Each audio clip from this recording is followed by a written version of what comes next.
Good morning, everyone, and I want to thank everyone for being here today and for attending today's special meeting on Venezuela, a meeting that Democrats on the House Foreign Affairs Committee were unfortunately forced to convene.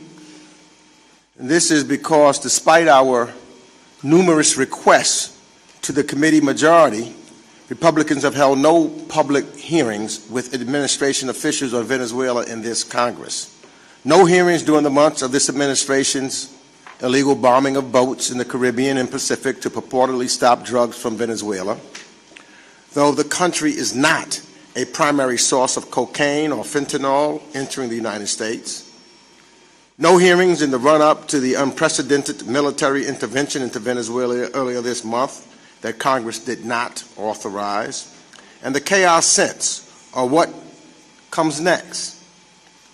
And no hearings on the administration's ambitions in the Western Hemisphere and how they will avoid dragging us back into the mistakes of a colonial and imperialist past. But let me be clear first that Maduro was an illegitimate authoritarian who lost the elections in 2024 in Venezuela, and not a single person here is crying over his departure or whitewashing his alleged crimes, and will stand firm with the people of Venezuela who demand their rights and look forward and wants to have democracy and the ability to vote and have their votes count. It is Congress' responsibility to conduct oversight of our administration. The Trump administration executed a raid without congressional authorization to abduct Maduro, leaving his repressive regime in place and sidelining opposition voices. It claimed that this was about drugs, and that wasn't true. Then they claimed it was about regime change, and actually, that too has proved not to be true. The only thing that the president has expressed an interest in is Venezuela's oil, and it has failed to develop any credible plan for what comes next, how the United States will protect American interests in our own hemisphere, and how any of these actions help the American people. We are here today to deliberate on these critical matters, including the long-term ramifications of the administration's unauthorized use of military force and what Trump's willingness to put boots on the ground actually means. Will American service members be expected to risk their lives in the future to drive up the stock options of oil barons? Or what will become of Venezuela's entrenched military, or the many armed groups throughout this country twice the size of Iraq? After decimating the State Department, USAID, and other non-military tools in our arsenal, how will we achieve stability in Venezuela and mitigate spillover risks to our border region, including increased migration and conflict? Now, I've invited and asked Secretary Rubio to come, or anyone else from the administration, to testify so that we could hear from them. Unfortunately, we received a note that they would not attend. As I said earlier, unfortunately, the chair of the House Foreign Affairs Committee has not held one hearing. So we are joined here today by three esteemed witnesses to help us consider these questions. The Honorable Thomas Shannon, former Acting Secretary of State, Undersecretary of State for Political Affairs, U.S. Ambassador to Brazil, and Assistant Secretary of State for Western Hemisphere Affairs. The Honorable Frank Mora, former U.S. Ambassador to the Organization of American States, Deputy Assistant Secretary of Defense for Western Hemisphere Affairs. And the Honorable Bruce Fiducane, Senior Advisor, U.S. Program at the International Crisis Group, and a former Attorney Advisor in the Office of the State Department Legal Advisor. I thank all of you for being here today, and I look forward to your testimony. And I know I speak on behalf of all the members that your insights will be critical for our understanding as we move forward. And I thank you in advance for your answers to the many timely questions that we have. We're trying to just get to the facts to understand so that we can tell the American people what and how we should be moving forward, and I certainly appreciate that. Let me give an opening statement. Okay, but let me first go to the witnesses and have testimony. We'll start out with the Honorable Thomas Shannon. Thank you very much, Mr. Meeks, Chairman, Ranking Member.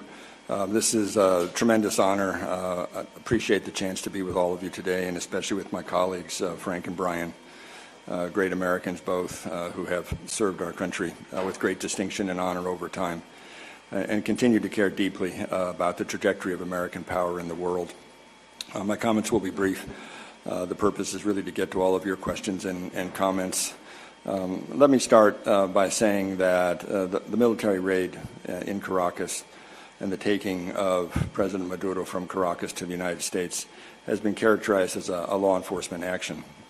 Its consequences are much greater than executing an arrest warrant, obviously, both in Venezuela and beyond. But there are a few ways to characterize and understand the events of January 3rd and beyond. The first is, as noted by Mr. Meeks, the raid itself was not an act of regime change. It was an act of leadership change. And it was not a leadership change undertaken within Venezuelan power structures. It was a leadership change undertaken by the United States. And the purpose was to create a more compliant regime. And so what we have right now is the United States engaging with the remnants of the Maduro regime and trying to fashion a way forward that will create order or allow order and stability to prevail in Venezuela while the United States pursues other goals, which at this point have been primarily identified as capturing Venezuela's oil and gas, restarting the Venezuelan economy, and generating enough economic growth to begin to attract the Venezuelans who have fled Venezuela over time, which is about 1/4 of Venezuela's population. As presented so far, the ability of the United States government to engage with the remnants of the regime, with the now acting President Delcy Rodriguez and her government, are largely done through a very narrow range of communication and backed up with threats, both economic and military. I believe that as we look deeper into the future, we need to understand better the nature of the regime we're working with, the nature of Chavismo at this moment in the 21st century, and what possibilities this creates for U.S. success, if any. I do think it's important to understand that in this particular moment, the President's decision to engage with the remnants of the regime and not to engage with the democratic opposition is a mistake. It's a mistake not only because of the legitimacy that members of the democratic opposition like Maria Corina Machado and Edmundo Gonzalez Urrutia have already established through elections in Venezuela, but also because at the end of the day, if the Venezuelan people don't have a voice in this process, the political volatility of Venezuela will only increase. In other words, this is not a country that can be governed through the existing regime. If we're concerned about governability, if we're concerned about the economic well-being of the Venezuelan people, if we're concerned about how we restart foreign investment and draw Venezuela back into a larger global economy, it has to be accompanied by a political transition that is meaningful, long-term, and holds some degree of hope for Venezuelan people that have been long suffering. And so let me just close by saying that tomorrow's meeting between President Trump and Maria Corina Machado is going to be a watershed moment in terms of what comes next for the United States, but also what comes next for the Venezuelan people. It's my hope that she will be able to emerge from the White House with some kind of endorsement from the President or a clear recognition that the Democratic opposition and the Venezuelan people need to have a seat at the table at this very important moment in Venezuelan history. So thank you very much, sir. Good morning, Ranking Member, members of the committee. Thank you for the opportunity to speak with you today. I want to focus on a central challenge facing U.S. policy toward Venezuela. The assumption implied or explicit that the United States can shape Venezuelan governance, economic outcomes, and a democratic transition from afar, without military presence, without a robust diplomatic footprint, and without a clear political roadmap. Now, as the ranking member said, let me start by being very clear. Venezuela is better off without Nicolás Maduro. His rule was authoritarian, corrupt, and deeply entangled in criminal networks. But removal is not the same as transition. At present, there is no clear or coherent U.S. plan for how Venezuela is to be governed, stabilized, or economically revived in a post-Maduro period. Instead, policy appears to follow the build a plane while it's flying approach. The administration has signaled that it wants to avoid nation building and sustain engagement, yet it also implies that the United States can meaningfully influence outcomes from a distance. That tension remains unresolved. Historically, members, there are no successful examples of one country managing another's internal governance or economic direction without a sustained presence, military, diplomatic, development assistance, or a strong multilateral framework. Even early in the 20th century, U.S. experiences in the Caribbean are poor precedents, precisely because the U.S. presence in those cases was extensive. What makes the current approach especially problematic is the absence of a sustained enforcement capacity. Beyond the possible reimposition of sanction, there is little ability to enforce or credibly signal U.S. government governance or economic priorities. Now, this is not an argument for occupation or military operations. It is simply a statement of reality. Without troops, diplomats, development missions, or some form of international framework, U.S. leverage rests largely on rhetoric, sanctions, and limited economic engagement. Those tools can influence behavior at the margins, but they cannot manage a political or economic transition. This matters because the incentive structure inside post-Maduro centers of power in Caracas strongly favors resistance to meaningful reform. Political leaders rarely sign their own death warrants without serious pressure. Security forces, political operators, armed actors, and economic elites tied to state rents view democratic reform, independent institutions, and the rule of law not as neutral improvements, but as threats to their power, and in some cases their survival. As a result, we should expect tactical concessions rather than real transformation. Limited steps, especially in areas that Washington prioritizes, such as the oil sector, may be offered to ease pressure and buy time. At the same time, reforms will be delayed and repression will be selectively intensified, and hedging behavior deepened in expectation that the U.S. attention will eventually shift elsewhere. The oil sector illustrates the problem clearly. Serious investment requires predictable laws, enforceable contracts, and credible protections for capital. We are already seeing signs of resistance. Caracas has pushed back rhetorically against Washington, while reports point to heightened repression alongside selective concessions. These are not actions of a system confidently moving toward democracy. They're efforts to reassert control while limiting external influence. So the policy implications are clear. First, Congress should demand a clear strategic articulation from the administration. What is the end state that the United States seeks in Venezuela? And what benchmarks define progress toward democracy, human rights, and economic predictability? Second, members should press the administration to explain how it expects to influence governance and economic outcomes without a sustained U.S. presence, and what limits it acknowledges as a result. If the embassy remains closed, what leverage does Washington believe it retains, and what outcomes is it prepared to forego?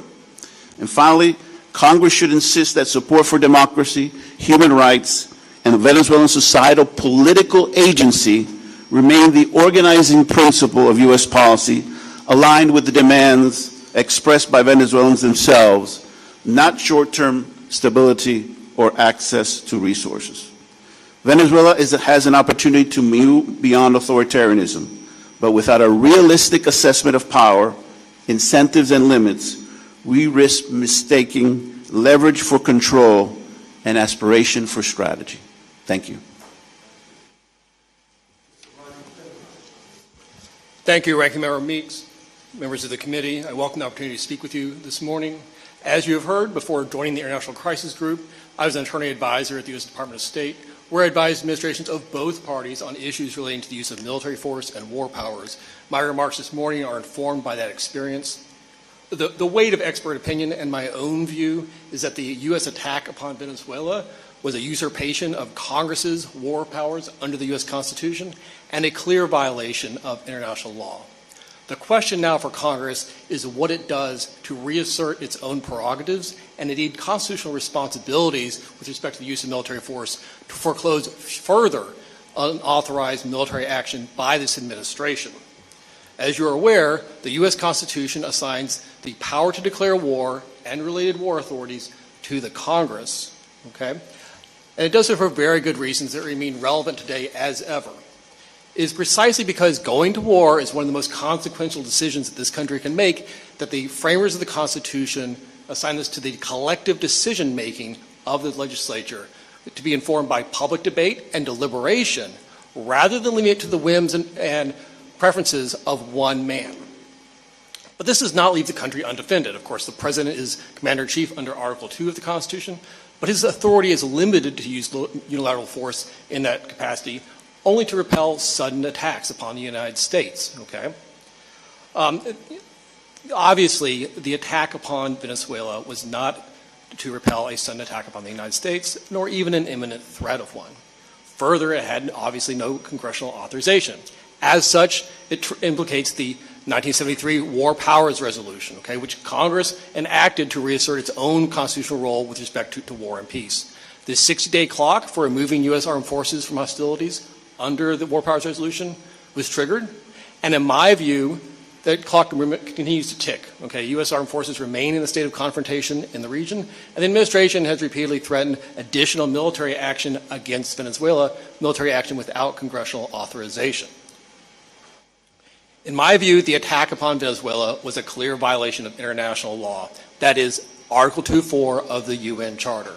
The U.S. is not just a party to this treaty, it was the principal architect of this treaty, which forms a cornerstone of international law. Article 2.4 prohibits the use or threat of the use of force in international relations, subject to narrow exceptions, none of which are relevant here. And I want to emphasize this administration has not made any sort of serious argument that its actions in Venezuela complied with international law. Indeed, at the UN Security Council last week, the U.S. ambassador to the United Nations didn't lay out any sort of real argument that the invasion was consistent with the UN Charter. And indeed, the legal opinion it relies upon suggests that the President can unilaterally, quote, override the UN Charter or otherwise disregard it. This matter is not just a matter of international law, but also U.S. constitutional constraints. Article 2 of the U.S. Constitution imposes upon the U.S. President a duty to take care that the laws be faithfully executed.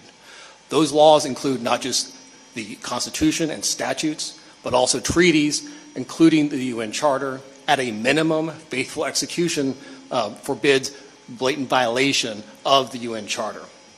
The U.S. disregard for the UN Charter in this military action has consequences far beyond Venezuela. The U.S. helped build, after World War II, the international legal structure, which the UN Charter is a cornerstone. And the U.S. action risks damaging that legal order, emboldening other countries to use military force in a predatory fashion against their neighbors, which could implicate U.S. partners and allies around the world. And further, as we've seen in the days after the incursion into Venezuela, it seems to have emboldened the U.S. President to threaten military action against a number of other countries, not just Venezuela, but Colombia, Mexico, Iran, and even a NATO ally. So how should Congress respond? It's important for Congress, again, to discharge its own constitutional responsibilities with respect to the use of military force. The people's elected representatives should publicly debate and deliberate over whether the country goes to war or uses military force. In the immediate term, there are resolutions posed in both houses of Congress to block further military action against Venezuela. And in addition, there are measures in both houses of Congress that would enable Congress to exercise its ultimate war power, the power of the purse. In the longer term, Congress should undertake structural reform of the 1973 War Powers Resolution, including to close supposed loopholes, shorten timelines, and impose automatic funding cutoffs. Thank you very much. Thank you. I'll start out with a few questions, and then I'll go to Mr. Castro, who is the ranking member on the Western Hemisphere Subcommittee. But let me just ask this question. There's been past U.S. interventions that show where military action, absent sustained diplomacy also, can lead to protracted conflict, civilian harm, and regional destabilization. Now, this administration has sharply cut key instruments of U.S. soft power, especially from our State Department, no longer USAID, no longer U.S. Agency for Global Media that traditionally helps build resilience and support civil society and counter authoritarian narratives. That's something that's on the ground. Now, we don't have those things. So my question is, what are the risks of pursuing the removal of Maduro without laying that diplomatic groundwork and without those tools in place for managing the aftermath in Venezuela? I noted the month-long planning and rehearsing and understanding that our military, who did a great job, their job, what they did was following through, but it was very well planned. They had a strategy. They rehearsed it over and over and over again. But if you don't have a plan for afterwards, what are the risks that take place thereafter? I'll start with Mr. Shannon. Thank you very much for the question. I believe we're seeing the risks right now. In other words, a military operation that was planned, practiced, and then executed was not matched by a diplomatic plan that was thought through. And so there's a degree of improvisation at this point where it appears the primary purpose is trying to avoid a significant long-term presence by the United States on the ground, especially the U.S. military, and a need to ensure some degree of order and stability. And so the administration has chosen to work with the remnants of the Maduro regime. The problem this creates is that this is the regime that the administration had vilified as criminal and as a part of a narco-trafficking network and a terrorism network. The people who have been designated, identified, indicted are still in place. And for Venezuelans who are looking for some kind of exit from a political conflict that has consumed that country for nearly 25 years, this is not the exit. And therefore the administration is going to find itself in a position in a very short term in which it is either locked into a relationship with a regime that is not consonant with U.S. interests, or it's going to have to present some plan for a process of political transition, and it has not been able to articulate that. And in the process, absent an open and functioning U.S. embassy in Caracas, absent the ability to surge American diplomats into Caracas, absent an ability to protect them while they're on the ground, absent a USAID, which would have been the natural conduit through which development assistance, accountable development assistance, would have been delivered. We are absent the tools that we would normally use in this kind of process. And so we are at a disadvantage. The regime knows that. They're at great risk right now because of our military might and because of the economic power we still hold over them. However, they operate with a mindset, which is that if they do not surrender, they cannot be beat. And their short-term goal will be that. It will be not to surrender. It will be to make the concessions that are necessary in order to survive, but to hold on to power, because by doing that they protect themselves and they limit the ability of their political opponents to gain any purchase within Venezuela. Mr. Moore, you want to add anything to that? Just briefly, Congressman, you indicated basically that there is no strategy here, and I think that's true. There is a sort of incongruence between the goals or what it's trying to achieve in Venezuela, even those are not very clear, and the means and tools. When you have that kind of mismatch between ends and means, you're bound to run into enormous challenges. That's on one side. The second is, and I want to sort of double down on something that Ambassador Shannon said. For the current regime, reform and concessions beyond some of the ones that have been provided is an existential threat for them. They lose everything, and not just power and economic resources and their corrupt networks. They lose everything. And they have done this in the past. They will hedge, they will delay, they will give some concessions, pull back.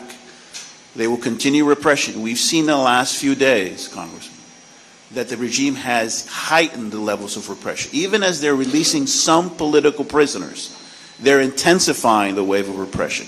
People are being stopped and their phones are being taken to see who they've been interacting with and if in some way they're interacting or collaborating with the United States. They know that they can repress. If the administration is going to manage or run Venezuela, as is indicated it's going to do, it's going to require a lot more resources that itself has dismantled, as you indicated, and therefore you have this incongruence between the stated objectives and goals and the means to achieve them. Thank you. Thank you. And I'm going to, well, let me ask this question to Mr. Finucane. It was recently reported that the United States used a civilian-disguised airplane to carry out strikes against alleged drug boats in the Caribbean. My question to you is, what are the legal ramifications of using U.S. military aircraft disguised to look like a civilian plane to launch a kinetic attacks? And why is this revelation so dangerous? Thank you, Ranking Member. I think there's really a threshold problem with the approach that the administration has taken with these boat strikes, both in the Caribbean and the Pacific. That is to say that the administration has erroneously framed this killing spree at sea as an armed conflict and falsely asserted that it is governed by the law of armed conflict and somehow that justifies these premeditated killings. There is no armed conflict. The law of war does not apply here. And outside of armed conflict, we generally refer to premeditated killing as murder. Okay? And so the framing of these attacks as lawful combat, the framing of the use of this aircraft as perfidy under the law of war, that's misplaced and to some extent a red herring because the law of war just doesn't apply here. It is significant, however, that if the administration claims that the law of war applies here, and that is the operative legal framework, if they are taking actions inconsistent or which violate their own bogus legal framework, that should signal another layer of problems with the operation at sea. Is another reason for this legislature to conduct aggressive oversight of what the administration is up to and whether it's going to continue with the premeditated killing at sea. Thank you, Ranking Member Meeks, and thank you so much for holding this hearing. It has been a real dereliction of duty for the Chairman and the Foreign Affairs Committee not to demand that the Secretary of State and the State Department come in front of our committee and testify about the administration's actions in Venezuela. So thank you, Ranking Member, and thank you, gentlemen, for your remarks here today.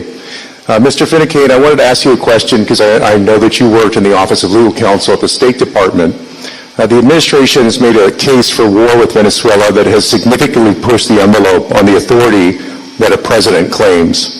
I had the opportunity, as I know many of my colleagues did yesterday, to review the classified OLC memo. What I saw really alarms me. A redacted and declassified version was posted online by the Department of Justice last night as well.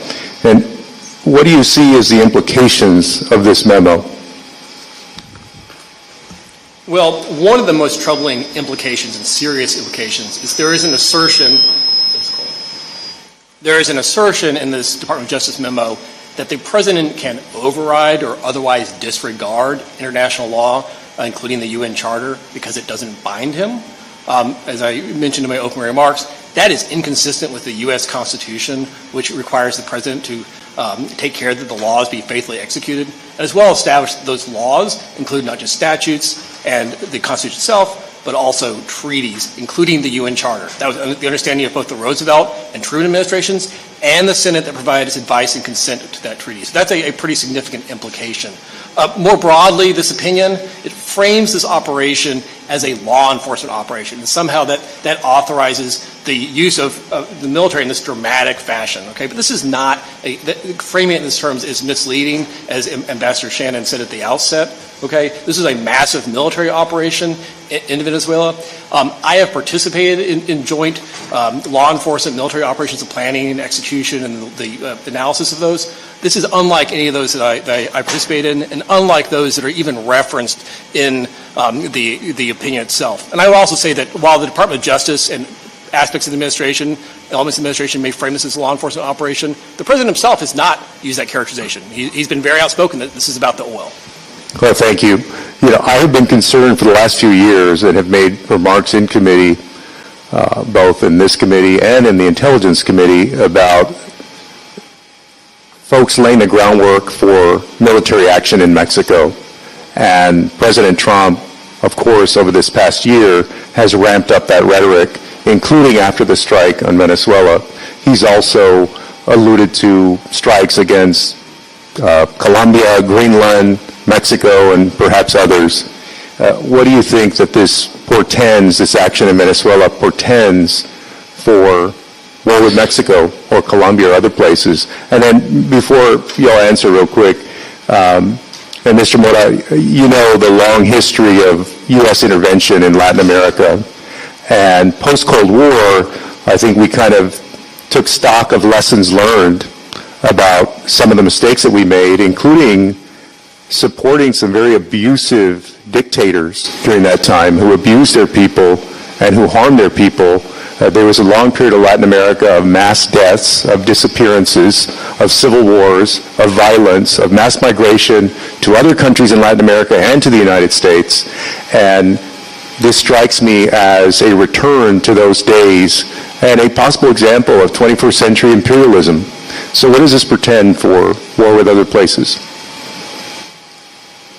Well, I would just say on the first part of your question that based on this operation and the apparent tactical success of it and the president's love for military spectacle, he seems emboldened to use military force elsewhere in the region, including those countries that you mentioned.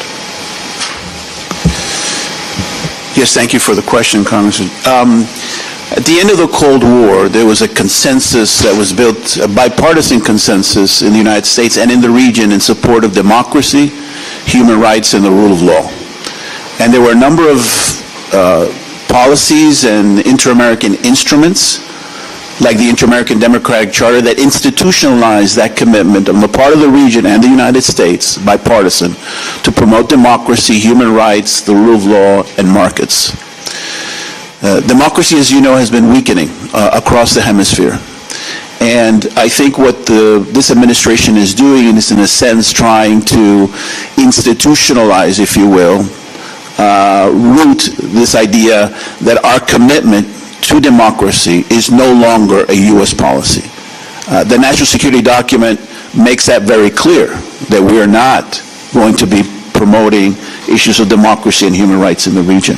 So that gives authoritarian leaders a sense that they might now, for the first time, perhaps in a very long time since the period you talked about, the United States is either willing to support or turn a blind eye to authoritarianism and violations of human rights in the hemisphere. And I think that's being understood loud and clear throughout the region.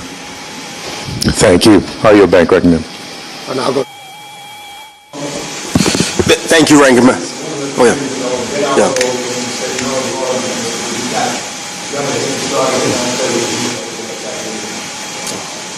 Thank you, Ranking Member, for putting this timely gathering together. You know, for months, Democrats on the House Foreign Affairs Committee repeatedly called for oversight of U.S. policy towards Venezuela. And yet, once again, Republicans have chosen to abdicate their constitutional responsibility, deferring to the White House instead of defending our oversight authority. And Ranking Member, you even invited Secretary of State Rubio and Deputy Secretary of State Landau, and it was not to grandstand, but to help the American people hear directly straight answers about what this administration is doing in Venezuela. So their refusal to not show up is not just disappointing, it's telling. It shows where their priority, where their agenda is, and it's not about transparency for the American people. Instead, I thank our experts for stepping up when Trump officials are shirking their responsibility. Now, let me be clear. Nicolas Maduro is an undemocratic despot. He's brutalized his own people, rigged elections to stay in power, and presided over a regime that starved and terrorized Venezuelans for decades. He deserves to face justice for all that he has done, but Maduro's crimes do not give Trump the blank check to commit more crimes or power to run another country, which he says to us, even with a Wikipedia post. What we are missing, what we are witnessing is not a coherent strategy. It is chaos. It is clear that Trump has no plan for what will happen next in Venezuela. His string of reckless gambits are exacerbating instability, violence, and suffering. Instead of empowering democratically elected leaders in Venezuela, Trump has repeatedly undercut them. And rather than reinforcing democratic institutions, Trump seems bent on empowering the very cronies who prop up Maduro's rule. This is not strategy, it's spectacle. And so let me restate what I think is obvious to all of us. Venezuela is a sovereign country. Its people deserve self-determination, respect for their democratic aspirations, control of their own resources, and not the theatrics that we see from ex post from the president and all the geopolitical grandstanding that we've become too accustomed to. And yet, Trump has made very clear where he's focused, controlling oil rather than promoting democracy. And time again, he is misleading the American public so that he can enrich his billionaire buddies in the oil industry. He's made it clear. If it were about drugs, as the president has claimed, Trump would not have pardoned former Honduran President Juan Orlando Hernandez, who was convicted of trafficking hundreds of tons of cocaine into the United States. Again and again, his actions betray his stated intentions. Trump is taking a might makes right approach to foreign policy in Venezuela and around the world. But make no mistake, autocrats around the world are watching. When we abandon democratic norms, our principles, and constitutional restraints, it does not make America stronger. It makes the world more dangerous. This echoes the same approach Putin uses when talking about Ukraine and that Xi Jinping uses when talking about Taiwan. So, Ambassador Shannon, given the breadth of your experience, what message do you think China and Russia are receiving from the president's actions, specifically the operation in Venezuela, and how does that impact their decisions towards both Taiwan and Ukraine? Thank you very much. It's a great question. It's an important one. At the very, even before President Trump took office, when he spoke of foreign policy, he spoke of it largely in terms of Canada, Greenland, and Panama. And he did so because he was attempting to re-articulate American purpose in the world and our security interests, which for him are our near neighborhood in our region. And we have seen this reiterated in the aftermath of the Venezuela raid and also the actions taken in the Caribbean and the Eastern Pacific against drug trafficking cartels. He's intent on showing that the U.S. military is going to be used in our near neighborhood to attack enemies that he believes have an immediate impact on the well-being of American communities.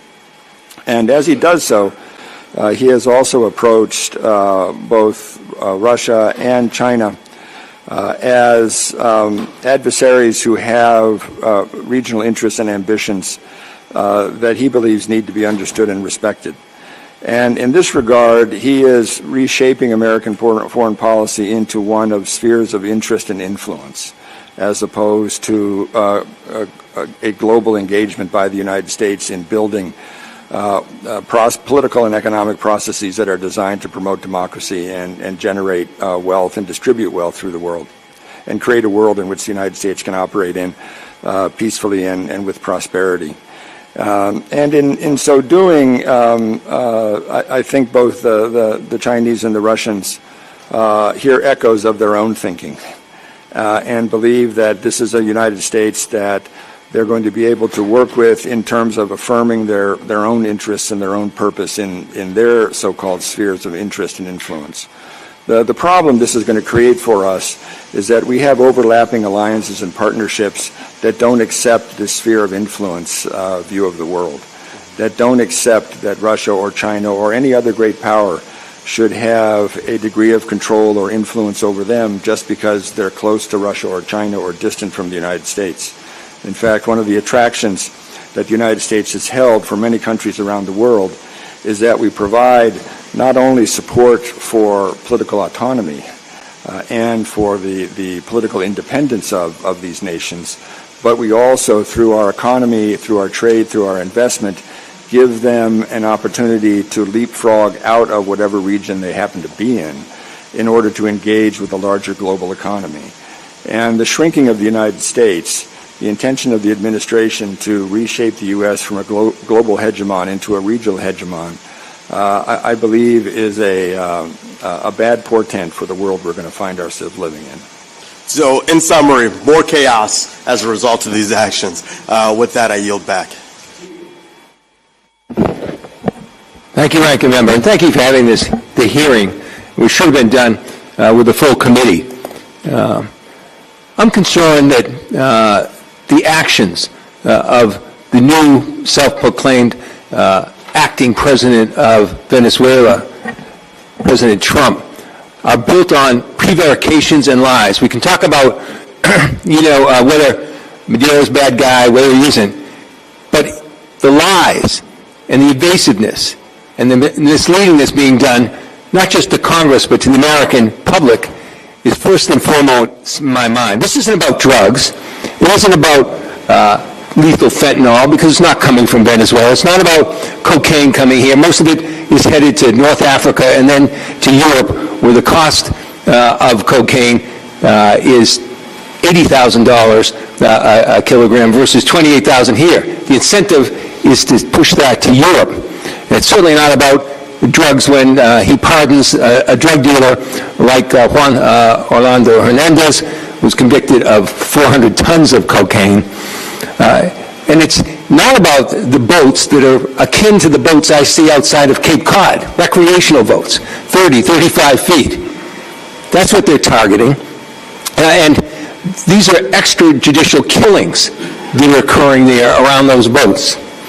I got to see the video of the second strike.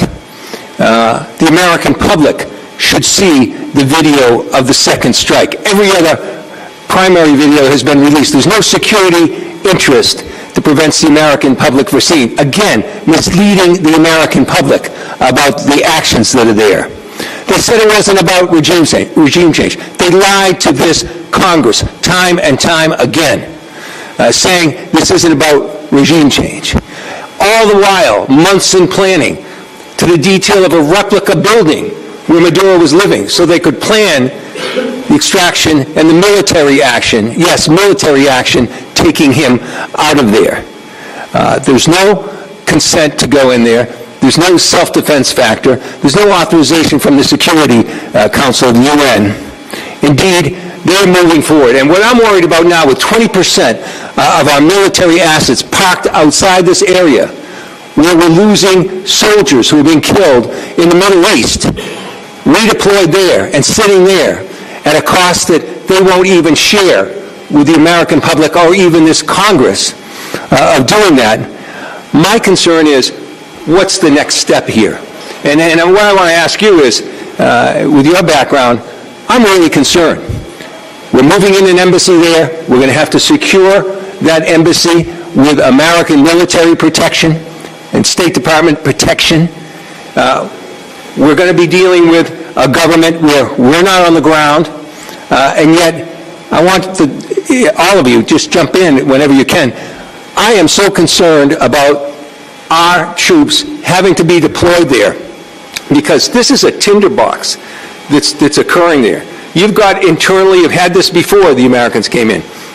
You've got a tinderbox where you have three major groups at least there. You have the Ministry of the Interior, who has his own militia and is very popular politically in that regard, has violent background. You have the Minister of Defense, and then you have the Vice President, now acting president, well, other acting presidents. I guess we have two now that are there. And one of them has $25 million on their head. They're plotting, they're moving.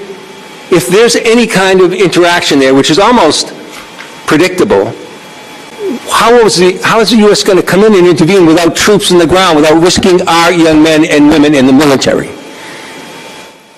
What's that threat that they're internally, that we're not doing anything to plan for? Thank you, Congressman. You're right. There are multiple armed groups, some of them aligned with the regime and others that are not aligned with the regime, engaged in economic activities, engaged in just illicit mining, for example, protection money, etc. So these groups don't have loyalty oftentimes to any single political group or political center. And if there is, and I said if, there is a collapse of that regime, if that regime decides to break down and loses control over at least urban areas, you could very well see in a scenario, worst case scenario, a kind of civil war, civil conflict among these different armed groups, not for any ideology, I would say, but really for control of territory, control of resources, etc. And as I indicated in my remarks, in my statement, the regime is trying to do everything possible to try to get the president to forget about Venezuela. Perhaps the calculation is if we give them something along the lines of the petroleum industry, that will be enough for the president to declare victory, and we can wage, we can hedge, we can delay, and ultimately stay in power, and therefore control these armed groups if it's necessary, right? That's a scenario that they are banking on. But to end my comments, Congressman, I think we are in a very fluid, dynamic, and uncertain situation. We can play all kinds of scenarios and options here, but we really don't know what's likely to happen, because the administration, as we all have indicated, doesn't have a roadmap, doesn't have a strategy, did not plan the day after. And I suspect I haven't done that yet. Well, as I yield back my time, I'm over it. This is a 5-year or longer projection here to go down the road you're talking about with oil. Our troops are going to be in jeopardy.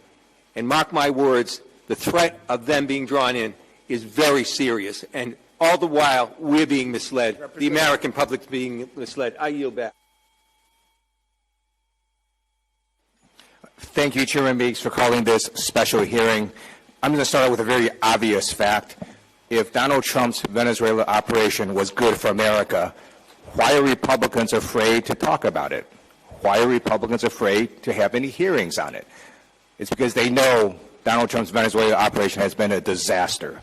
And so I'm just going to get out some basic facts. I'm going to ask Ambassador Shannon these questions, but anyone on the panel can answer them. What is the approximate population of Venezuela?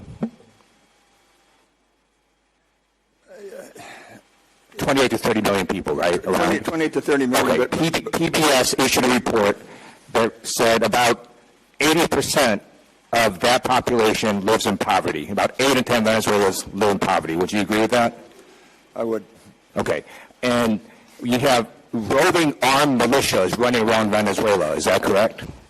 Correct, especially in the city. So Donald Trump has posted that he is acting president of Venezuela. And under Donald Trump's leadership as acting president of Venezuela, the U.S. Department of State has now warned and told all Americans in Venezuela to evacuate immediately because these roving militias are trying to search out for Americans and target them. Is that correct?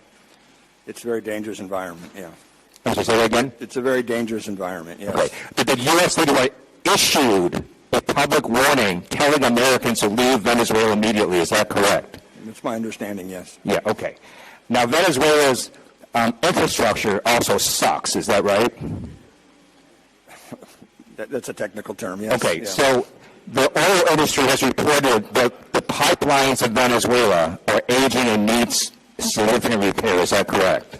It's a 20th century oil operation, not a 21st century oil operation. The power grids in Venezuela often don't work and they need significant repair. Is that correct? Correct. Okay. The oil extraction facilities in Venezuela need significant investment in repair. Is that correct? Correct. Okay. Experts have said that to repair this infrastructure is going to take decades, 15, 20 years. Would you agree with that? Yes, I would. Okay. The CEO of Exxon has said that Venezuela is uninvestable at a recent White House meeting. He was correct. So I'm going to now speak to the other oil company CEOs, and I'm going to tell you what you have. You've got a country where 80% of people live in poverty. You got roving bands of armed militias that the government can't control, and you're going to put your employees in that country and invest in that country and hope they don't get killed?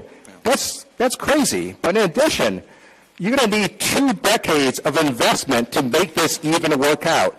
The only way that works is you got to believe you're going to have a Republican trifecta for 2 decades. And guess what? Later this year, there'll be an election for a new Congress. In less than 3 years, there'll be an election for a new president. If you believe there's going to be a Republican trifecta that's going to guarantee you 2 decades of secure investment in Venezuela, you are crazy and stupid. And if you make that investment, I guarantee you, I'm going to play clips of this hearing when your board fires you later on. I yield back.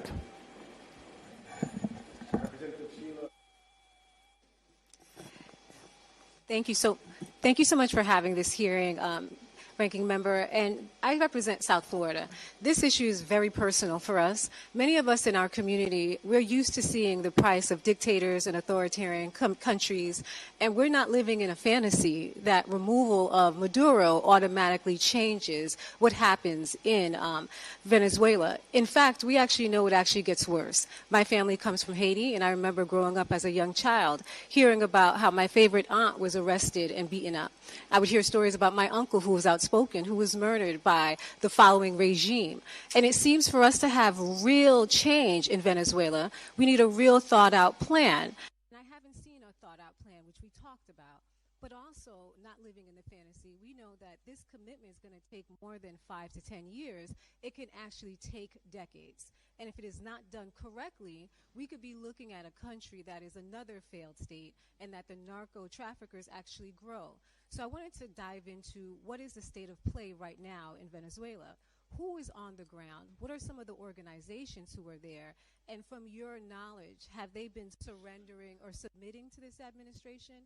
Because when we talk to the administration or hear from them, they're living in this assumption that everybody would kneel to their will and that everything's going to be okay because they are holding off their oil. But we've seen this before, and we know that this is not how this usually plays out. Could anybody respond to the state of play and who's actually on the ground in Venezuela to be disruptive? Well, thank you very much. I'm very happy to start the responses. There are very few people on the ground. The U.S. government is not on the ground.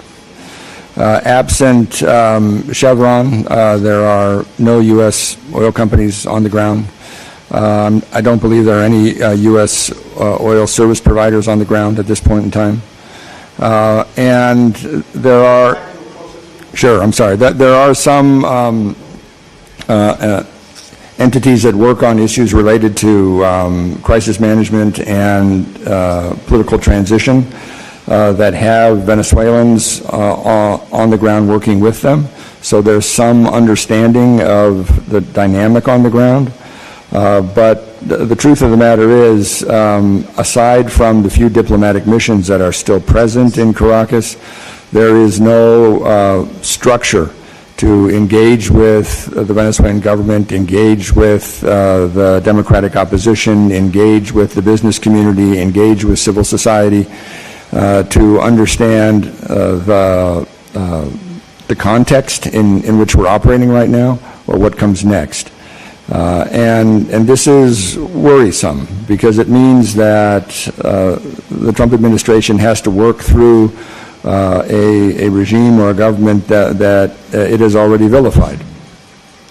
And the question is, how can you undertake and manage any kind of political transition? I understand the real anguish of your constituents. Up to 1/4 of Venezuela has fled the country and is living either in the United States, in Colombia, in Panama, in Spain, or beyond. And many are waiting for an opportunity to return, but they want that opportunity to be secure, and they want to have a chance not only to live freely and democratically, but also to prosper.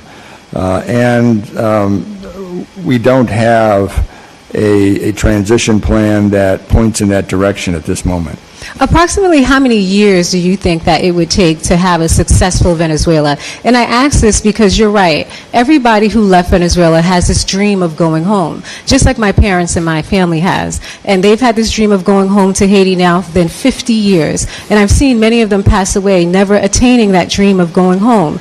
And looking at Venezuela in the state of play right now, without the scaffolding, without the program, without us even having a plan, it seems like that dream might not be achieved by Venezuelans who are living here today, because they might even pass. So do you believe this is a 5 to 10 year, or is this more of decades worth of investments if we do not actually have a real plan going forward?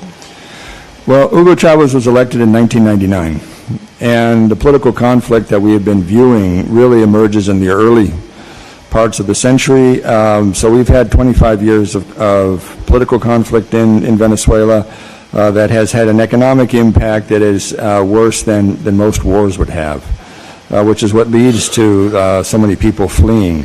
So it's going to take a long time to rebuild, a long time to restructure laws, norms, and regulations that draw in investment and create economic growth.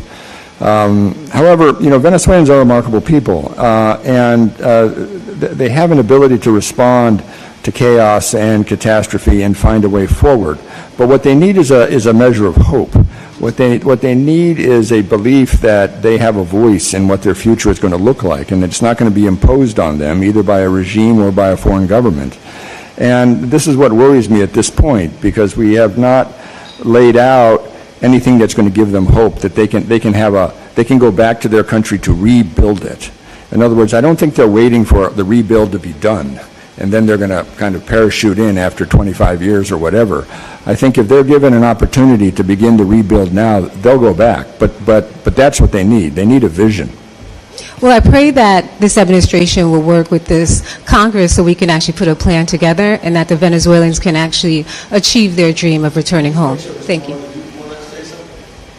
Just to say that it's one thing to build a road or a petroleum infrastructure, but to rebuild institutions, which are critical, is much harder to do, and it takes a lot more time. I yield back. Thank you. Thank you so much, Chairman Meeks, for your courage and your character in calling this necessary hearing. Thank you, gentlemen, for your participation this morning and your marvelous insights. I, like you, woke up horrified to realize that America had invaded, extradited, can't say it's an extradition, it was a kidnapping, an arrest. I'm not even quite sure what it is. I don't know if President Maduro had a visa to come into the United States. I don't know if this is the new world, and I just saw the complete paradigm of the United Nations and all these accords and all of this great body of work of nations settling differences after World War II, 80 years of precedents now being torn up. I represent Illinois' 1st Congressional District, based on large concentration on the south side of Chicago. Over the last 2 years, we've had a number of migrants from Venezuela to come from Texas to being unlawfully shipped, kidnapped, children transported within domestic U.S. territory, all the way to Chicago. Some 30,000 residents. Have two-part question. Number one is the future of migration that you would anticipate to come from Venezuela, that I've seen this mass exodus and 3 million people going into Colombia. How many more people would you anticipate going into Mexico or Brazil? as a result of this level of instability will be the first question, and then I'll wait to give you the second. And I know it's purely speculative. No, I understand, and thank you for the question, but it's an important one because so many Venezuelans have fled the country. And I think so much depends on what happens next in Venezuela. As I noted earlier, if there is some degree of hope that Venezuela will stabilize, that it will grow economically, and that Venezuelans will have a role to play in their country's future, then I think the migration stops. I think people decide to stay and try to make the best of it. But we're not there yet. And it's important to understand, looking back historically, in 2003, when Saddam Hussein was deposed as leader of Iraq, there was a period of euphoria and a period of belief that Iraq was now suddenly in charge of its own future and that it was going to rebuild itself in a new and different way. But 5 months after U.S. troops roared into Baghdad, the beginnings of an insurgency launched a bombing attack on UN headquarters in Baghdad and began an insurgent war against the United States, which then morphed into a civil war.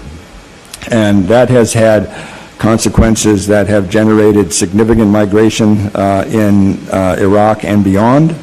And one has to worry that absent clear direction, absent vision, and absent political engagement by the United States in Venezuela, that Venezuela itself could crack, and political volatility could generate more internal conflict, which would then generate more migration. So it really all depends on what we do over the next bunch of months.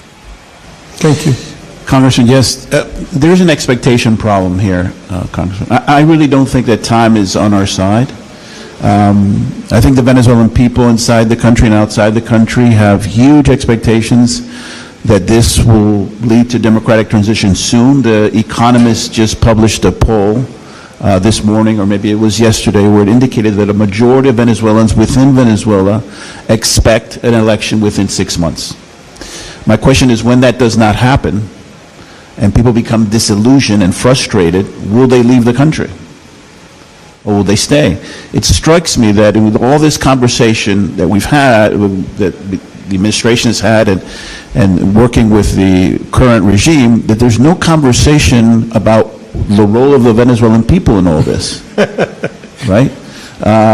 They want democracy. They want the results that we saw in July of 2024 executed. And it seems from this administration that they're not interested in that. As you know, the president was asked about a democratic transition, and he said it might take years. That must have, I've not consulted the Venezuelan people, but that must have fallen on the Venezuelan people like a bomb, right? That I'm going to have to live with this now for the next, 2-3 years? And if they feel that, the possibility for migration increases. And the last question is, I've gone to Venezuela on several occasions, and Caracas to Chicago is 2,504 miles. You can walk it, drive it, bicycle it, whatever you choose. So I see the continuity.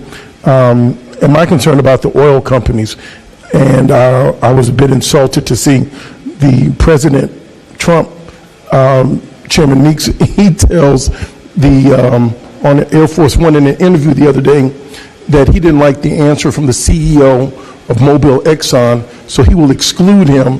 He thought he was being too cute, is what he told one of the premier oil companies and executives. Mind you, this is when we started this last administration, the Trump administration, to start with Rex Tillerson as a key economic advisor, and by the time his administration was over, it ended up with Mr. Pillow being his key economic advisor. So I'd like to find the hope, and I'm not getting that from you. I feel the same way as you. Can you leave me with some hope on what is the best of a worst situation that we can anticipate? I mean, it's ugly, but there's got to be a daybreak. What can we dream of, if you would like to share some with the Venezuelan people? It's not meant to be easy. I'll be brief, Congressman. I think that if the United States insists that the Venezuelan people and the democratic opposition in Venezuela begin a dialogue with the regime. If we're going to work with this regime, if that's the conclusion of this administration, that those conversations begin and that a roadmap, a framework be established for a transition, and that the United States insist upon that. That might happen after tomorrow's meeting between the President and Maria Corina Machado. I'm not sure. But I think the United States should insist that that conversation and that process begin now. Thank you, Mr. Ranking Member, for convening this meeting and doing the oversight that Republicans refuse to do. It is so important that we continue to call out Trump's invasion and takeover of Venezuela for what it is. He is dragging us into a full throttle imperialist foreign policy where the United States is the malign actor on the world stage. It is disastrous, it is dystopian, it is destabilizing, and the American people need to understand what's at stake if this president is not reeled in. We're talking war, we're talking exploitation, and we could be talking dead Americans. There is a reason why we don't do occupations or colonies, because the history of military interventionism and regime change costs thousands of American lives, trillions of American dollars, and it creates a backlash around the world. We've seen this movie. We know how it ends. We need to write another ending to this script. I have a few questions. Many of them have already been answered, so I appreciate you. Ambassador Mora, earlier you talked about the goals are not clear, but in my mind, I think the goal is crystal clear. In one of his press conferences, the president mentioned oil 27 times, and he never mentioned the word democracy. So can you sort of talk about the challenges, that's putting it nicely, of an oil-first, sort of oil-only foreign policy that we seem to have right now with Venezuela? For any investment, Congresswoman, you need a framework. You need stability. You need predictability. If the country is immersed in chaos and instability, it's very difficult to begin to invest in a country like that. And so there is, again, an incongruence between the stated goal, which is to extract and increase and extract oil and gas from Venezuela, and the institutional infrastructure capacity required to do such a thing over the long term. You cannot disconnect economic growth or development from the political environment. If we disregard or neglect the political context, and there is no democratic transition, there is no stability, then it will be very difficult for Exxon and others to invest. I think, Congressman, the bet that their administration is making, and I want to I'm speculating, is that with a regime such as the one that's in power now and has been in power for 25 years, that regime can maintain stability, can maintain order, that the United States can work with this regime to ensure that the order that is required to extract resources is necessary. But then our commitment to democracy is clearly... Mr. Finucane, and I'm going to try to get to each of you, so hopefully we can all be cognizant of the time. I too was alarmed by the sheer size of this military operation. I mean, it sounded like to me a full throttle takeover of a country. B, I've been deeply concerned about Tulsi Gabbard's disappearance in all of this. I mean, where is she? We need an APB out on her.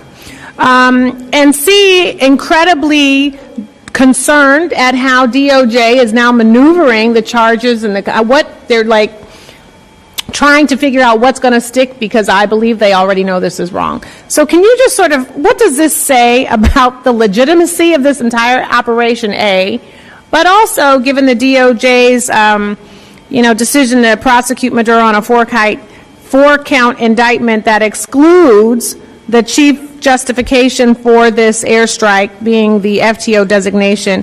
What does it say about the legitimacy of the FTO designation? This administration has cycled through a number of justifications for potential military action in Venezuela, from immigration to supposed fentanyl to the supposed terrorism ties or terrorism status of Maduro and the so-called Cartel de los Soles, and ultimately they landed on the oil marketing. I think the removal of the Cartel de los Soles allegation in the indictment suggests they did not want to try to stand up in court and justify it. And Ms. Ambassador Shannon, final question, please indulge me, Ranking Member. We on the Foreign Affairs Committee are always trying to thread the needle about diplomacy and why it's important, why people should care. Why should the American people care about what is happening to Venezuela and what we are doing to Venezuela? Well, first, because it has almost an immediate impact here, as noted in terms of migrants fleeing Venezuela, but also in terms of the stability of the greater Caribbean in this instance, which is our third border, and an area of important economic activity for us. But maybe more importantly, it's important to understand that across the last several decades, in a bipartisan way and across Republican and Democratic presidencies, the United States has helped build out in the Western Hemisphere a region of countries at peace with each other, that have found peaceful ways to resolve disputes, that have negotiated trade and investment deals, that have generated impressive economic growth across time, that have built strong middle-class communities in large economies like Mexico, Brazil, Argentina, Colombia, and beyond, and in the process have created a strategic reserve for the United States for an area that shares our commitment to democracy, shares our understanding of the importance of market economies and the way in which economic growth is driven by trade and regional integration, and have, in creating this strategic reserve, have created, I think, a platform, a democratic, market-oriented platform that allows the United States to address larger strategic concerns elsewhere in the world with a degree of peace and security in our own hemisphere. And that was the product of diplomacy. That was the product of investment and trade. It was the product of engagement by our private sector and our civil society in our hemisphere. It was not the product of military action. And that's what we will lose.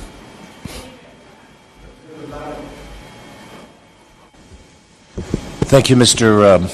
Ranker. And I just want to say, Congressman, that I deeply appreciate that you took the time and that you gentlemen took the time to be here to have this dialogue. I've been in 4 other legislative bodies before my service in the House.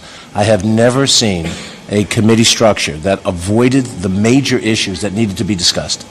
We have to discuss Venezuela. We have to discuss Greenland. We have to discuss tariffs. We have to discuss Ukraine. We're not discussing any of those things. So, Mr. Leader, your leadership on this is essential. Gentlemen, I have one question. It's simple, but it's complicated, and I'm asked this question. How much do you think it's going to cost for the American involvement in Venezuela after this action? I have been asked that by people, and I have no way to even begin to put my hands around the price tag. And of course, since we don't know what the actions of the country will be, you don't even know how to cost it out. But whether you're drawing off of our Iraq experience or Afghanistan experience or just your own personal knowledge of what goes into this, what do I tell somebody? What could the price tag be for this American involvement now that the military stuff is over and now that we have to deal with what's left? What do you think? That's a tough one to answer, Congressman. I don't know. It depends, as you indicated, as to what exactly we will be doing. If for some reason there is a breakdown in the social order in Venezuela, will this administration introduce U.S. troops to stabilize Venezuela? That would be very, very costly in many ways. But if the United States refuses to engage in the kind of nation building that we've seen in the past, then the cost will not be as high. I suspect, and I'm speculating, Congressman, that this administration wants to do nation building on the cheap.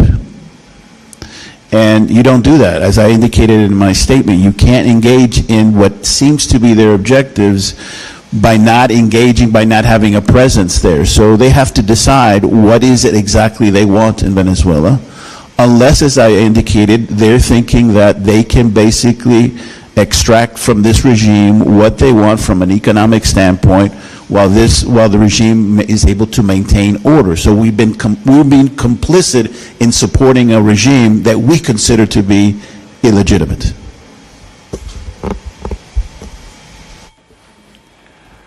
I can't put a number on it, but I would just refer you to Afghanistan and Iraq.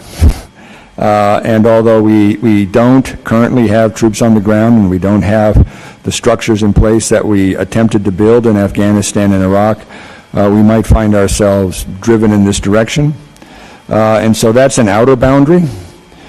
The inner boundary depends on the president himself. As he describes what he seeks to do in Venezuela, it's almost an image of the East India Trading Company, which the British used to run India, which was not the crown itself. It was a joint stock operation, but it had its own army, it had its own governance structures. But I don't think we'll be successful in that because we won't have the support of the region in building this out, and we won't have the kind of control that the British had in South Asia at the time. So I'm sorry I can't give you an exact number, but you can tell your constituents that their grandchildren will be paying for it. Congressman, if I could, as the ambassadors have said, it really depends on what the administration has in mind, but just to give you a scale of the challenge, even if the administration is exclusively focused on the oil sector, this is a statistic I got yesterday. This is a statistic I got yesterday from doing a briefing with an expert on Venezuela's oil sector. And what she said is that to get back to peak production, 3.1 million barrels, it would take 10 years and $100 billion. That's focused solely on oil.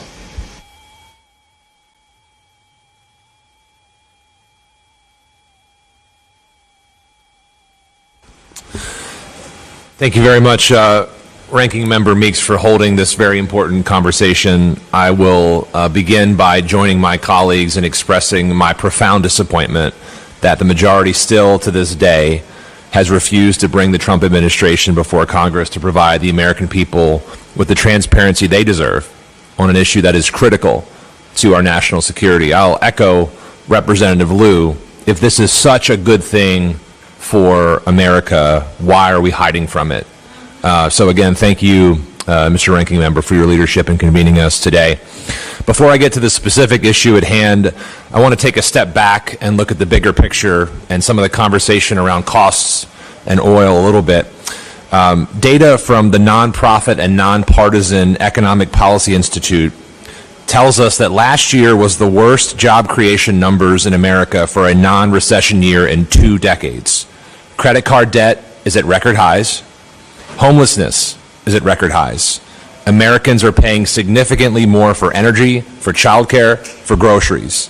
In fact, nearly half of Americans cite the cost of living as their biggest personal challenge this year, outpacing health concerns, housing, and politics.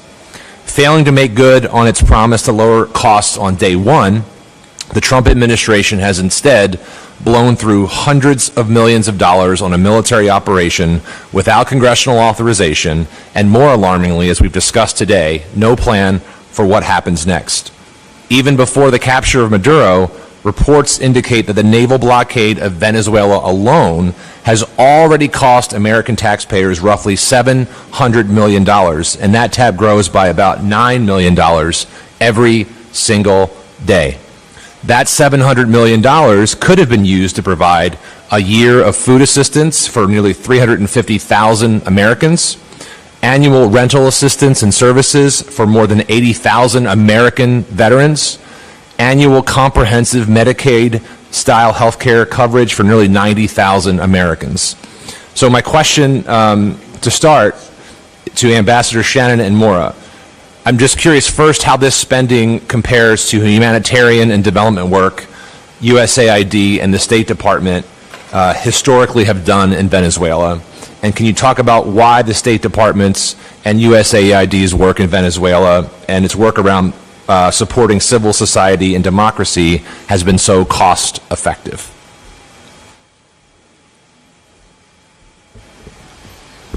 Thank you very much for the question. $700 million is a lot of money. And $9 million a day is a lot of money. I can remember telling one of my colleagues in the White House during the Bush administration that if, at the time I was senior director for Western Hemisphere Affairs in the National Security Council, that if I could get our budget for Iraq for a single month and use it in Latin America, people would be building statues to President Bush in public plazas throughout the region.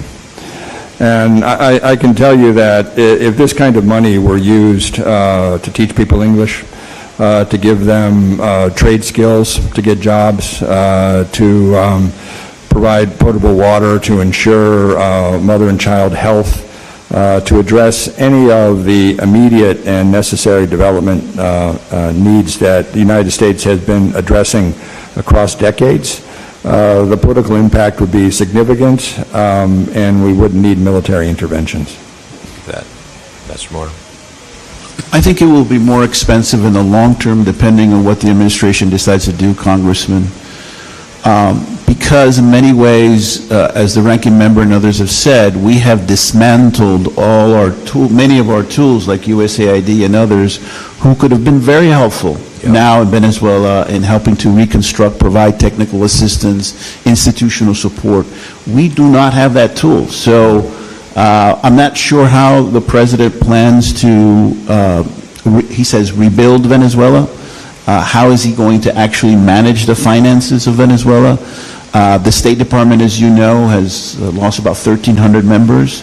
So, again, there is a disconnect between what the president is seeking to do, apparently, and our ability to do it because of policies taken by this administration to dismantle our soft power tools as well as some of our development tools.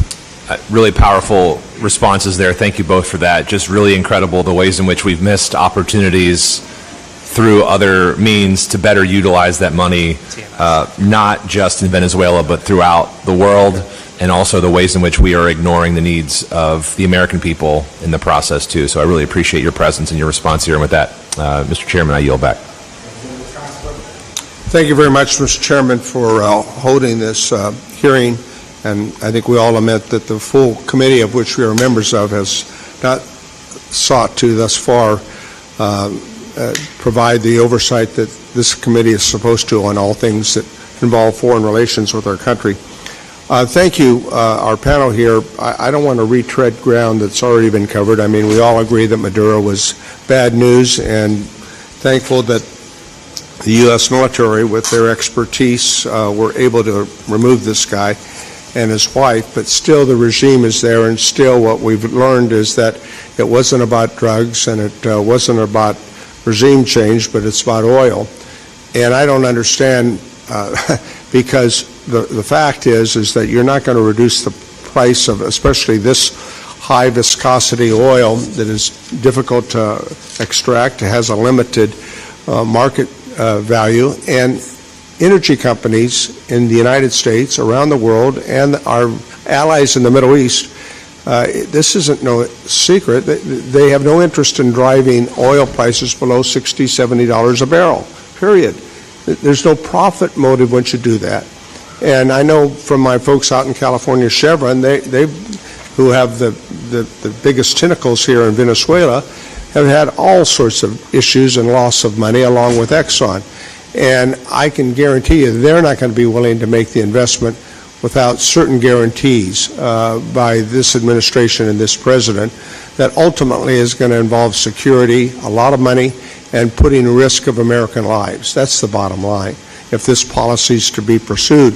But I don't think it's clear, and that's why this oversight is so important, what the policy direction is by this president, whether we're talking about Venezuela, whether we're talking about the Middle East, whether we're talking about Ukraine.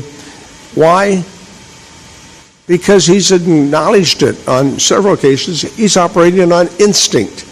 Well, I don't know where in the hell instinct falls in line in terms of a coordinated, thoughtful, reflective foreign policy that involves the best interests of our country as well as our allies. And that clearly is what's lacking. There is no plan.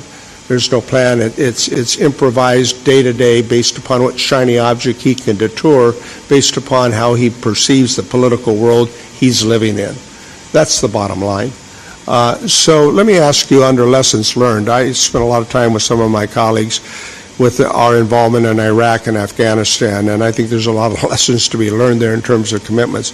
Ambassador Brimmer was given a lot of money to walk around, we so say, and we know where that led. I spent time with Ambassador Crocker during that whole challenging times in trying to figure out how we were going to make a democracy out of a country that had no history of democratic institutions. Where do you see this going here without a plan in Venezuela? What are the lessons learned from our previous involvements in the Middle East, that breaking things up are easy to do, but trying to fix things and promote democracy and human rights and the values we share are far more difficult?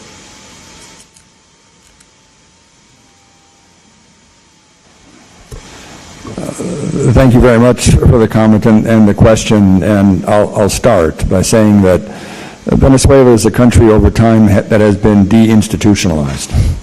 It has an important democratic history, and Venezuelans are indeed democratic in their culture and in their politics and how they understand themselves and the history of their country.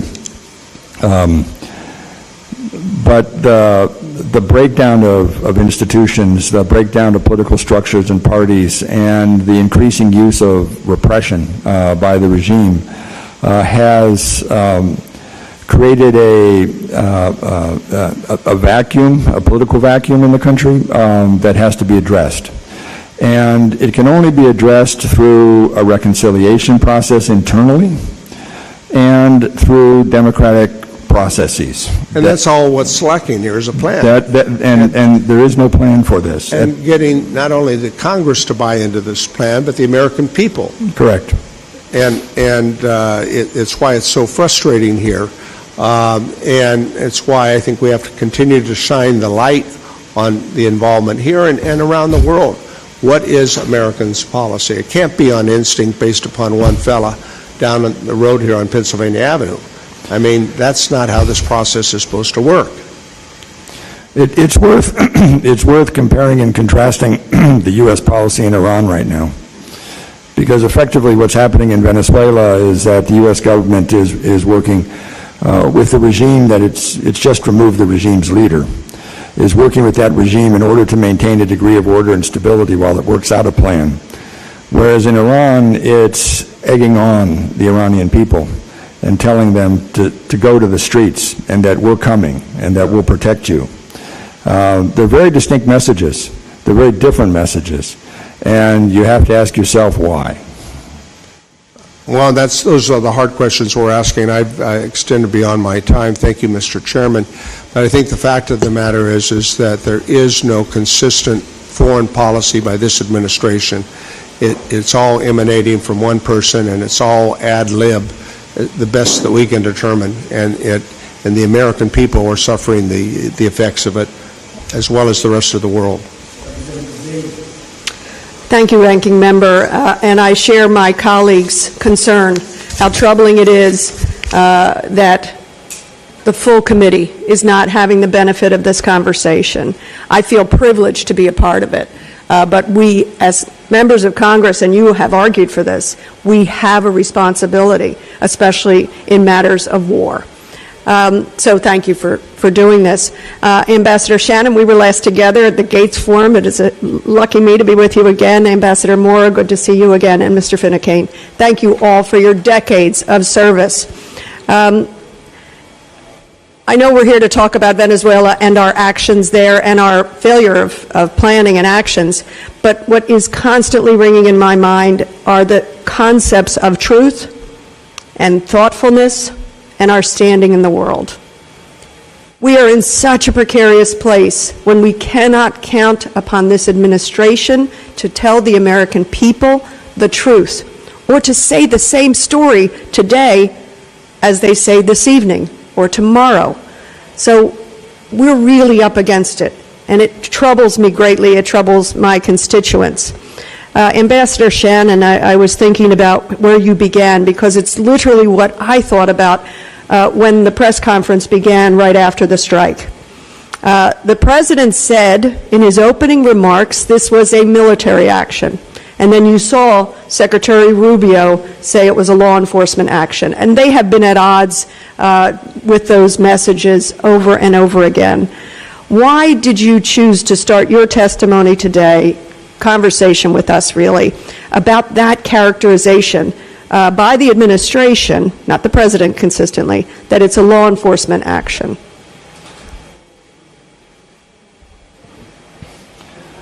Well, it's great to see you again. Thank you very much, and thank you for the question. I did so because Venezuela has been a political live wire for quite a while. It's been a source of debate within the U.S. body politic, within the U.S. Congress, within the U.S. administration for many years, and it has all revolved around democracy in Venezuela, protection of human rights, and respect for the rules and norms and regulations necessary for successful investment in Venezuela. And the degree to which we could work with Nicolas Maduro and his governmental regime in order to accomplish purposes and address political conflict inside of Venezuela. And when we move against a leader like that, when we take a dramatic military action that has the potential to break open the political stasis that Venezuela had found itself in and actually begin to move towards some kind of solution, for us then to pretend that this wasn't an unusual and dramatic military action, that it didn't have a profound political impact in Venezuela and beyond, but was just picking up a criminal somewhere where we happened to find him, I found was disingenuous, to say the least. And it did not share with the American people the opportunity of the moment, which was how do we harness the energy and the intent of the Venezuelan people to allow them to reshape their country in a way that would benefit us.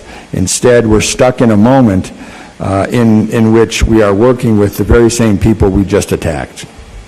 And of course, those frameworks have never been discussed with the American people, let alone Congress. The administration has never brought that level of thoughtfulness, preparation, planning the next day to this. Ambassador Morrow, and I think I really want to pose this to all of you. You mentioned the incongruence between the stated purpose and actual underlying apparent purposes.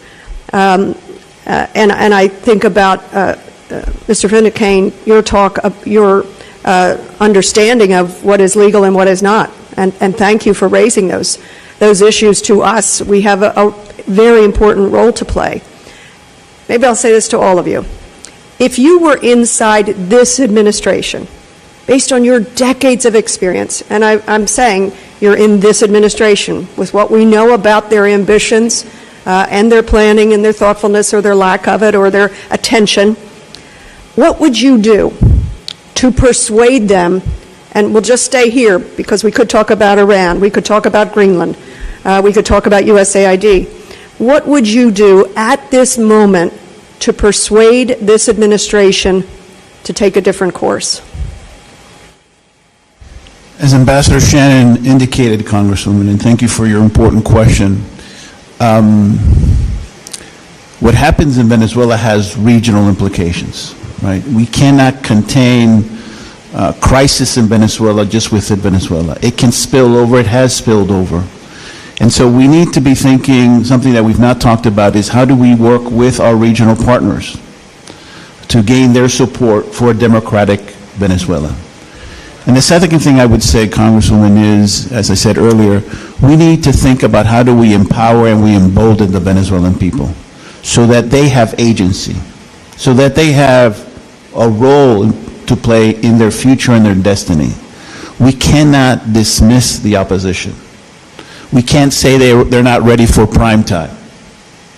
It's their future, it's their destiny, and I believe that the stability of Venezuela depends on our commitment, clear commitment, public commitment to democracy in Venezuela, in the region, something that it's clearly not a priority for this administration. Mr. Finucane? The way I would frame it is in terms of the president's own stated interests. If the president wants to win a Nobel Peace Prize, bombing a new country every week seems a poor plan to win one. I would also frame it in terms of the President's decades-long expressed expertise in nuclear non-proliferation, of all things. The President claims to be an expert on that. Well, threatening the use of military force against other countries, threatening them with conquest and annexation, at the same time as undermining U.S. defense alliances, that seems to be a recipe for furthering nuclear proliferation around the globe. I thank you all for that. There's so much more I'd love to discuss with you. I hope we'll have further opportunity. And I think you're right. I think it's tomorrow's meeting with Maria Machado is going to be so important. Perhaps she will offer her Peace Prize to the President, understanding what is persuasive in this administration. And I say that not flippantly, but I think the exact same thing, Mr. Finucane. If this President wants to be a man of peace, show us your cards. Be a man of peace. This is not what he is interested in, as he threatens he's armed and ready in Iran, and he'll get Greenland by whatever force, and as he dismantled USAID. So I thank you all. Thank you, and let me thank all three of you in closing for appearing here today. You know, what your testimony has made clear is that the United States actions in Venezuela will have a long tail, that the story does not end at one operation, and that what comes next in the months, maybe years, and even decades will indeed be the legacy of this Trump imperialism, in my estimation. It's an abdication of our congressional responsibility to not conduct timely oversight over this administration's Venezuelan policy, I should say, and to ensure the actions this administration has taken is in the best interest of the American people. As Colin Powell once said to President George W. Bush on the Iraq War, if you break it, you own it. And the Trump administration will own the mess they've created, and there's no amount of hiding behind closed doors that will change that. I only wish that we would be able to have open hearings. I wish this was not just Democrats. I wish this was Democrats and Republicans. I wish that they would have had other witnesses from the administration side to give their point of view. That's what we're here for as members of Congress.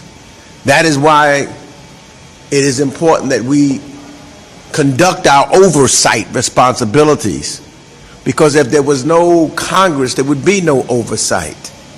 We were created to make sure that one person could not rule and just do whatever he or she wants.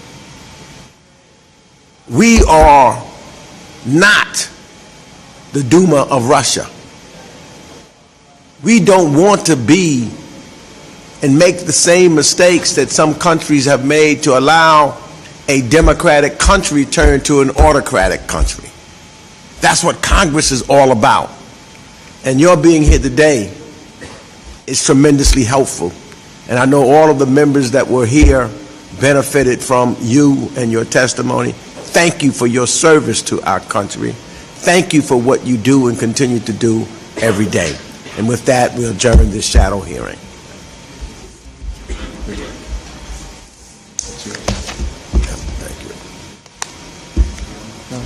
Now I got to go over to the AI. We stayed. Did they?